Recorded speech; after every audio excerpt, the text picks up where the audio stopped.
Selamat pagi, salam sehat dan salam sejahtera untuk kita semua. Materi PJJ kita pada hari ini adalah menelaah isi dan struktur teks cerita inspiratif.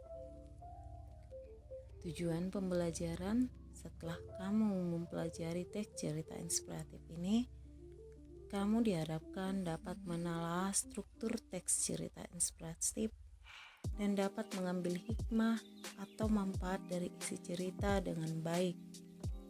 Dengan demikian, dapat menimbulkan kepekaan berupa rasa simpati, empati, dan bisa menjadi sumber inspirasi dalam kehidupan.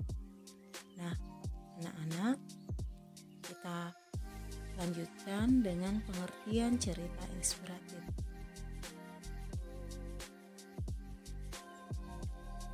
Menurut KBBI, inspirasi adalah ilham. Jadi, teks cerita inspirasi adalah bahan tertulis yang digunakan sebagai media untuk mendapatkan ilham, ide, atau gagasan yang dapat menambah semangat dalam mencapai tujuan yang diharapkan.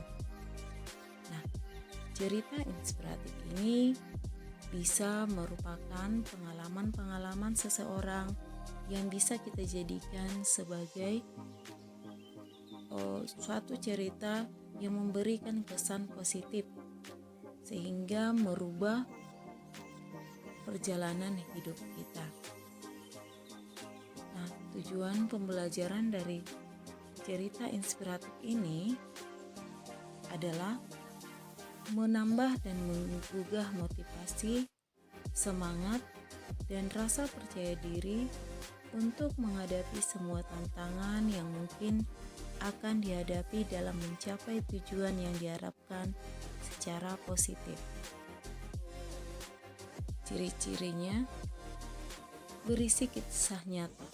Nah, seperti yang Ibu katakan tadi bahwa cerita fantasi ini bisa berupa pengalaman dari kehidupan yang bisa merubah kehidupan seseorang.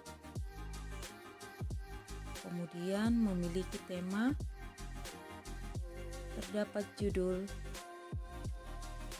memiliki alur, bersifat naratif atau diceritakan, ada tokoh yang diceritakan, dan strukturnya sendiri berupa orientasi, yaitu pengantar cerita atau pengenalan tokoh dan latar. Kemudian rangkaian peristiwa. Dari rangkaian peristiwa ini mulai diceritakan kisah tokoh dan peristiwa yang dialaminya. Dilanjutkan dengan komplikasi. Komplikasi ini merupakan inti cerita yang menjadi inspirasi. Selanjutnya adalah resolusi. Bagian resolusi ini menceritakan tentang penyelesaian masalah, dan bagian ini juga berisi tentang paparan peristiwa yang menyadarkan tokoh tentang kebaikan. Kemudian yang terakhir adalah koda, yaitu penutup cerita yang berisi simpulan dan pesan moral yang bisa kita ambil dan terapkan dalam kehidupan sehari-hari. Nah, anak-anak, itulah materi kita hari ini. Tetaplah belajar. Salam sehat.